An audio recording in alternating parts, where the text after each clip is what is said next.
ککڑی، گاجر، پالک کا رس ملا کر پینے سے بال لمبے ہوتے ہیں۔ پورا دن جرابیں پہنے رکھنے سے عمر کم ہوتی ہے۔ مکھن کے ساتھ ادرک کھانے سے بلغم ختم ہوتی ہے۔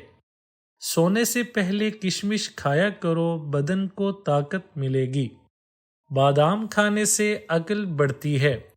آڑو چبا کر کھانے سے نظر تیز ہوتی ہے۔ شکر اور سونف ملا کر کھانے سے رنگ گورا ہوتا ہے۔ آواز بیٹھ جائے تو بھنی ہوئی چھلی کھانے سے آواز کھل جاتی ہے۔ جو عورتیں زیادہ ٹھنڈا پانی پیتی ہیں ان میں بانجھ پن کی بیماریاں زیادہ آتی ہیں۔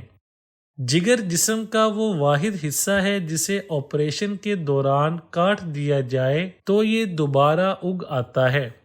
سوہانجنا کے پتے چبانے سے بڑا ہوا پیٹ کم ہو جاتا ہے۔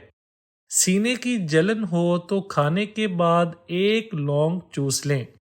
جو لوگ الٹے ہو کر سوتے ہیں انہیں فحش خواب زیادہ آتے ہیں۔ اگر کوئی شخص کسی وجہ سے بے ہوش ہو جائے تو اسے پیاز کا پانی سنگھائیں، فوراً ہوش میں آ جائے گا۔ زیرہ پیس کر شہد کے ساتھ چاٹنے سے پیٹ درد ٹھیک ہو جاتا ہے۔ شوگر کے مریض جن کے پاؤں میں زخم ہو جاتے ہوں وہ روزانہ پھول گوبھی کو کچا استعمال کیا کریں، انشاءاللہ ان کے زخم ٹھیک ہو جائیں گے۔ جن افراد کو جوڑوں کے درد کا مسئلہ رہتا ہو وہ سوہانجنا کی پھلیاں پکا کر کھایا کریں۔